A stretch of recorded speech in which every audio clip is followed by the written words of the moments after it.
Well, I'm live, and let us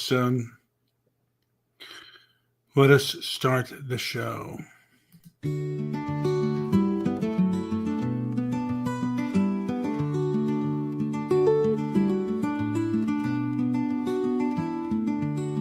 the palace, shadows stand, Marcus with a thoughtful plan. Life is fleeting, moments spent, just a man. Pages filled with silent cries, wisdom in the ancient skies, eyes that see through countless lies, just a man. You're just a man under the sun, seeking peace before you're done. Rise each one with a gentle hand, life we sculpt from shifting sand.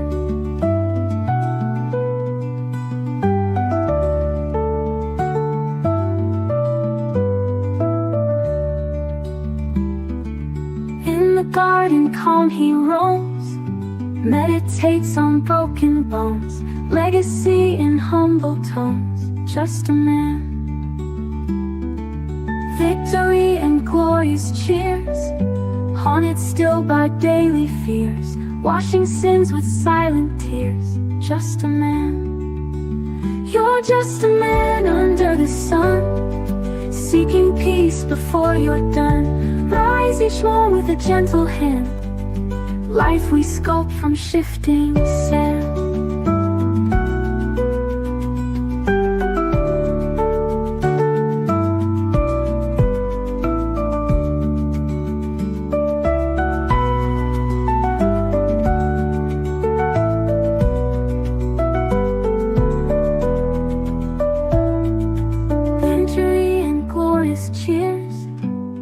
Still by daily fears, washing sins with silent tears, just a man. You're just a man under the sun, seeking peace before you're done. Rise each one with a gentle hand, life we sculpt from shifting sand.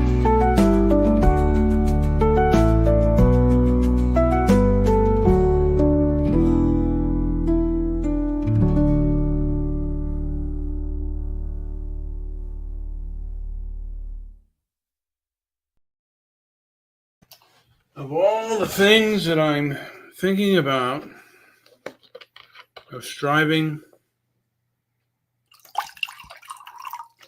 to make America objective again, you cannot be objective with egocentric zealots, self-centered parasites. And again, I think there are some perhaps common truths out there. I don't know where JP is. JP is gone wherever he's going to go, and I have not heard from him. I have texted him, but he's not around. So either way, I certainly prefer him there, but if not, and I'm a little bit tired today, so I'm not going to, I broke my fast, and I thought I would fast 2 days a week, but all these things are easier said than done, and it's always an attempt. And perfection is the enemy of progress. So when you try to do things correctly, a lot of times you end up getting things in your way. I'm going to play this one again, Make America Objective Again, and then I might end it. But here we go. Let's make America objective again. We're smack in the middle of what they call the information age, but with all the censorship and clamor, it doesn't always feel like it. People these days seem quick to take offense. Maybe they've always been that way, but it's like everyone's tiptoeing around instead of standing firm. Here's my take: let's make America objective again. And the best part, it doesn't start with some big shot proclamation. It starts with you right where you are. Step one is simple: talk to folks. Better yet, listen, really listen to what they've got to say. There's an old truth in this: you'll win more people over by showing interest in them than by trying to make them interested in you. Ask questions, hear their side, and let them know you're paying attention. Then toss your own thoughts into the ring and see if they'll give you an ear or two. If they do, you're onto something, a real back and forth. If they don't, no harm done. Tip your hat, flash a smile, and say thanks anyway. Why thank them? Because they've just spared you the headache of arguing with a brick wall. No sense wasting breath on someone glued to their own ideas. Move on and find folks who'll meet you halfway. That's your starting line. Listen, share, and sort out who's willing next. Seek out the real ones, people who aren't just spouting lines or playing for applause, but who actually want to dig into ideas and chase the truth. When you find someone genuine, someone who'll speak their mind and still hear you out, that's a keeper. Stick with it, and before long you'll have a crew, an army even, of folks ready to talk, ready to listen, and ready to reason together. That's the heart of making America objective again.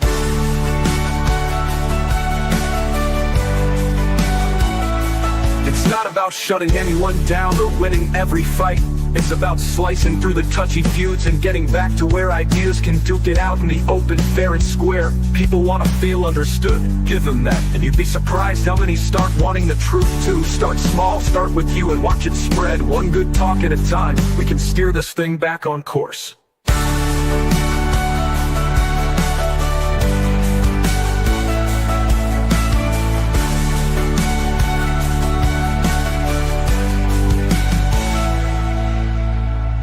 And making America objective again. And the best part, it doesn't start with some big shot proclamation. It starts with you, right where you are. Step one is simple: talk to folks. Better yet, listen, really listen to what they've got to say. There's an old truth in this: you'll win more people over by showing interest in them than by trying to make them interested in you. Ask questions, hear their side, and let them know you're paying attention. Then toss your own thoughts into the ring and see if they'll give you an ear too. If they do, you're onto something, a real back and forth. If they don't, no harm done. Tip your hat, flash a smile, and say thanks anyway. Why thank them? Because they've just spared you the headache of arguing with a brick wall. No sense wasting breath on someone glued to their own ideas. Move on and find folks who'll meet you halfway. That's your starting line. Listen, share, and sort out who's willing next. Seek out the real ones, people who aren't just spouting lines or playing for applause, but who actually want to dig into ideas and chase the truth. When you find someone genuine, someone who'll speak their mind and still hear you out, that's a keeper. Stick with it, and before long you'll have a crew, an army even, of folks ready to talk, ready to listen, and ready to reason together. That's the heart of making America objective again. It's not about shutting anyone down or winning every fight. It's about slicing through the touchy feuds and getting back to where ideas can duke it out in the open, fair and square. People want to feel understood, give them that, and you'd be surprised how many start wanting the truth too. Start small, start with you, and watch it spread. One good talk at a time, we can steer this thing back on course.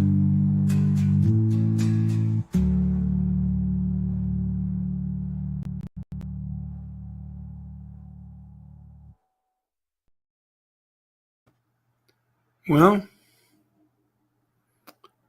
I must say that I forget her name. I think her last name is Mar. I guess is it the CEO of NPR, and she was arrogant as all hell before the political winds started to change,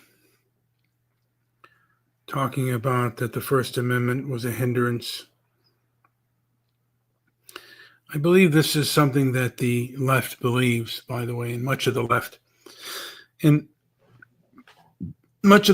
charge, the elites of the left, seem to believe this.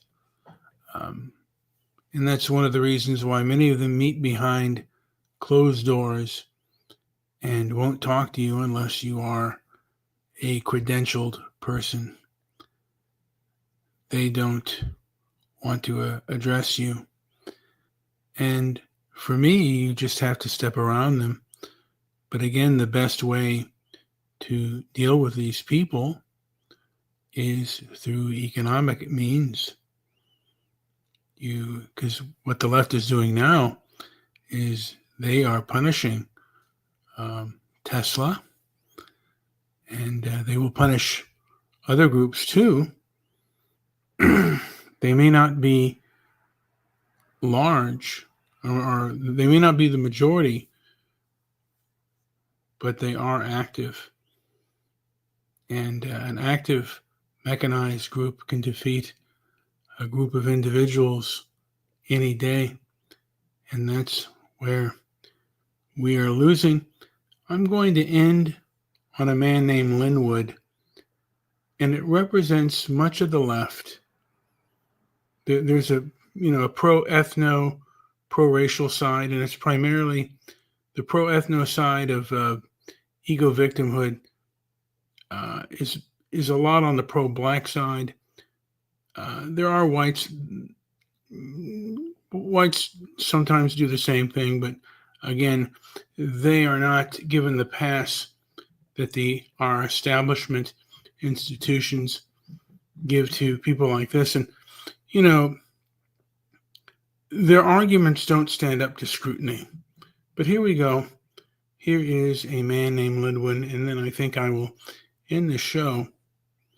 One of the things I want to do is get people talking and hopefully perhaps get people to take action, because the information superhighway is a great thing, and the First Amendment should apply to that. There are people that have weaponized defense and think that adults cannot decipher for themselves what is good or bad information. Here we go.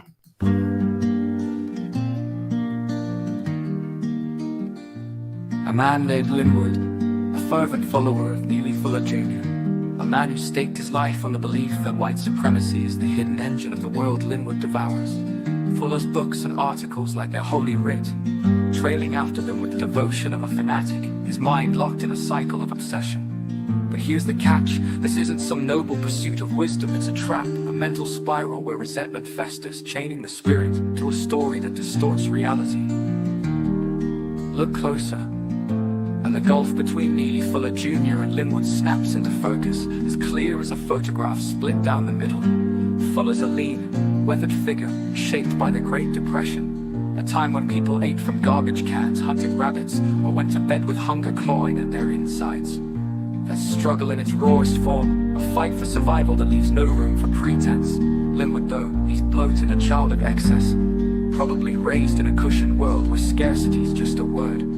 One man was tempered by poverty's sharp edge, the other's drowning in gluttony, his battle self-made and inward. It's a stark divide. One's hardship was real, physical, a test of endurance. The other's is a mirage, a war waged against shadows of his own making. Fuller came up in an era where hunger wasn't a metaphor, it was a relentless, humbling force, not some petty grievance over a slight or an insult. Linwood's hunger, though, is different. It's a craving of the ego, a narcotic that keeps him hooked. It's the addiction to feeling wronged, the junkie's high master's moral clarity. He's caught in a loop, chasing a struggle that's less about the world and more about feeding his sense of self. Picture it, an endless oppression Olympics, where the only prize is another dose of outrage. In time, all that's left are others like him, fellow travelers strung out on the same delusion, scrambling for their fix of fabricated suffering, while the quiet, unvarnished truth drifts further out of sight.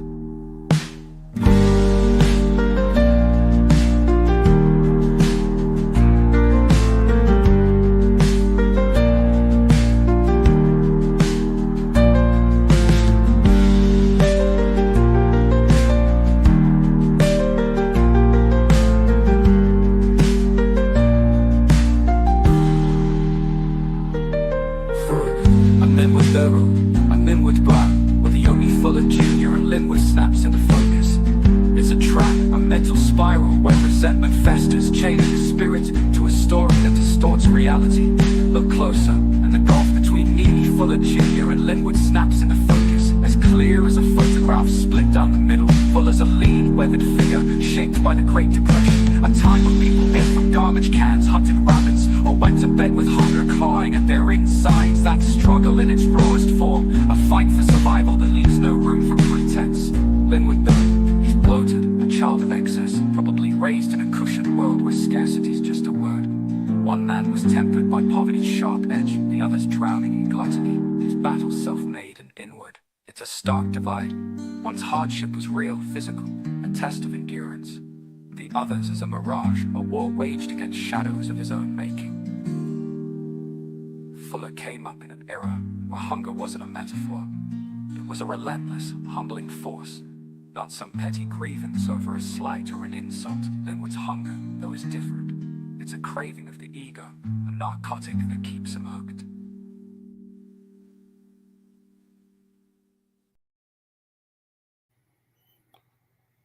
It is that narcotic that keeps him hooked, that ego narcotic that has no compromise and cannot see past the snot on their own nose.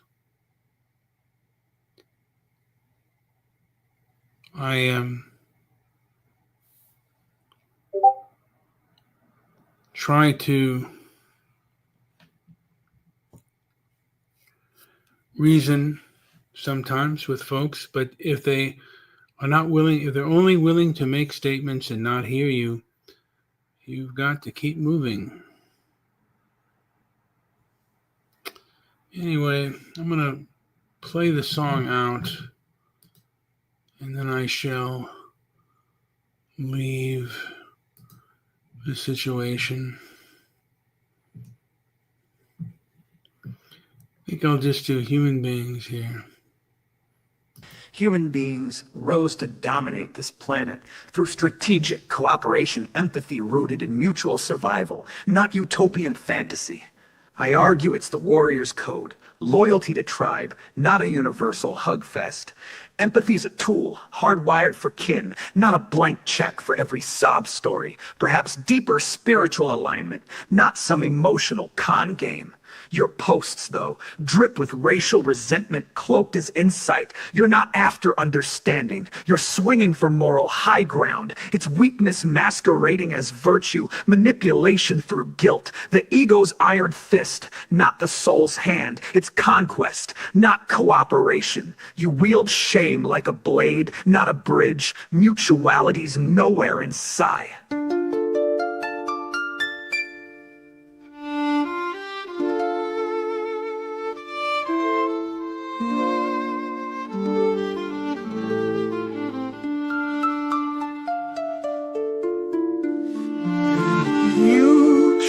Like a blade, not a bridge. Mutuality's nowhere inside.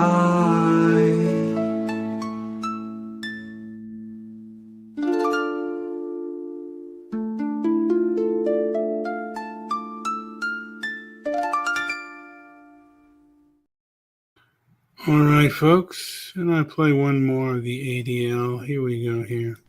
The ADL is a legion of decency report.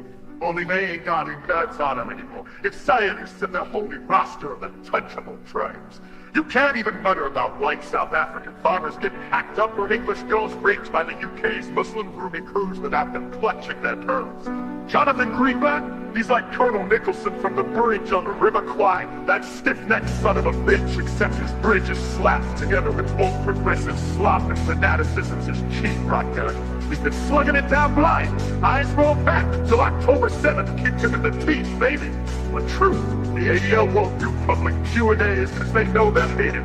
And the flimsy gospel folds like a drunken last call when the boss life starts throwing haymakers.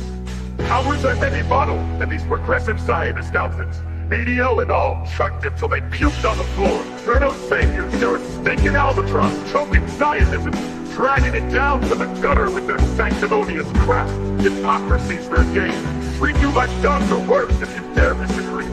Maybe it's time to butt like their asses, hit them where it hurts, go after their corporate sugar daddies, strip the mask off and watch them squirm. You don't race it with a bully drunk on control, you cut the bastard's strings and let him boil.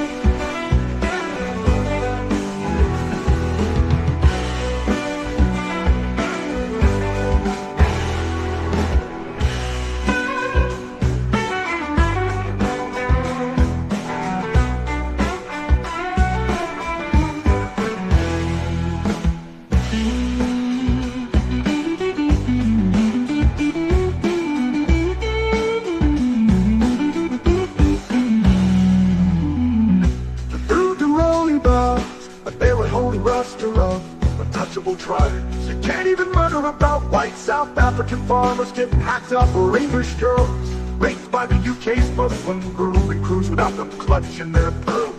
Jonathan Greenblatt, he's like Colonel Nicholson from the bridge on the River Kwai. That stiff-necked son of a bitch accepts his bridge is slapped together with both regressive, sloppy, pathetic images. Cheap front gun, he's been slugging it down blind, eyes rolled back till October 7th, kicked him in the teeth, maybe. The truth, the ADL won't do public Q&A, cause they know they're hated, and their flimsy gospel folds like a drunken last call when the barflies start throwing haymakers.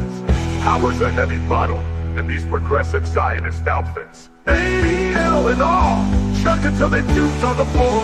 They're no saviors, they're a stinking albatross, choking Zionism, dragging it down to the gutter with their sanctimonious crap. Hypocrisies, they're dead, treat you like dog or worse if you dare disagree. Maybe it's time to floodlight their asses, hit them where it hurts, go after their corporate sugar daddies, strip the mask off and watch them squirm. You don't race it with a fully drunk on control, you cut the bastard strings and let him fall. Let him fall.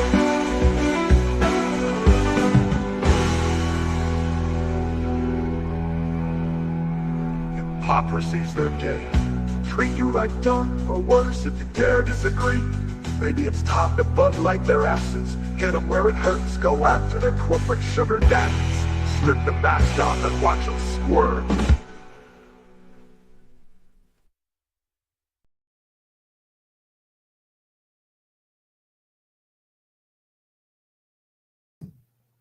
Well, I guess the song stopped playing and I got kicked off for a little bit, so I am here now. And hopefully it wasn't too long. But yeah, we're facing a lot of things in this little world here. And yeah, Stop Crying on Television is what Shannon wanted to hear, so I'll play a little bit of that. I don't know how long I'll play it for. But yeah, my computer needs to be fixed. And again, we make people objective again a lot of times by doing boycotts and doing what the left does and playing their game.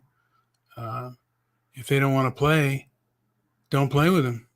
If they want to just play by their rules, don't play with them. Here you go.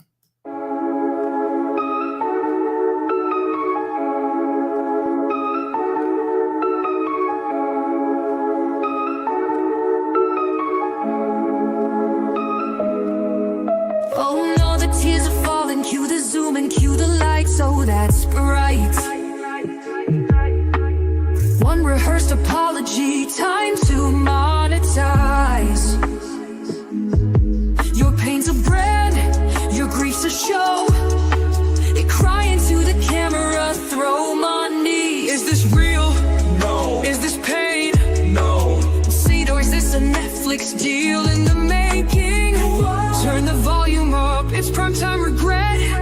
Another life meltdown, place your bets. Stop crying on television and the other. Watch we see through your tears and your empty eye. Yeah, every soap story comes with a check, and we ain't buying your pain.